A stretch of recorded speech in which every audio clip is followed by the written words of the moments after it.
ఆత్మీయులారా, జాగ్రత్తగా ఆలకించండి, ఇది నీ కొరకే. ఆదివారం సంఘానికి వెళ్తున్నావు, కానీ దేవుని ఆరాధించడంలో చాలా అడ్డుగోడలు పెట్టుకుంటున్నావు. ప్రక్కనున్న వారు ఏమనుకుంటారా అని, లేకపోతే నా హోదా ఏంటి, నా స్థాయి ఏంటి, నేను వారిలాగా ఆరాధన చేయడం ఏంటని. ఆత్మీయులారా, లేకపోతే నీ పాపం నిన్ను ఆపివేస్తుందా? ఏది నిన్ను ఆపుతుంది? ఏది నీకు అడ్డుగోడగా ఉన్నది? ఈ రోజే దాన్ని గుర్తుపెట్టుకో. నువ్వు ఆరాధించేది మనుషులు కాదు, నిన్ను సృష్టించిన దేవుణ్ణి.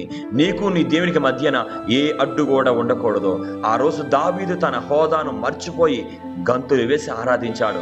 అందుకే దేవుని హృదయానుసారుడయ్యాడు. ఆత్మీయులారా, నీ సమస్యల గోడలని ఆరాధనతో బద్దలు కొట్టు. నీ సిగ్గును వదిలే, లోకాన్ని మర్చిపో. సంఘములో నీవు నోరు తెరిచి స్తుతిస్తుంటే అపవాది కోటలు కూలిపోవాలి. నీ జీవితం నిజమైన వెలుగుతో నింపబడాలి. నిజమైన మహిమతో నువ్వు దేవుని ఆరాధన చేయాలా.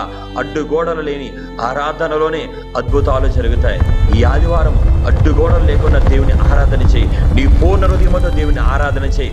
ఆ పరిశుద్ధాత్మ అగ్నిని అనుభవించి దేవుని సన్నిధానంలో సంతోషముతో ఆయన్ని ఘనపరచు. ఆమేన్. God bless you.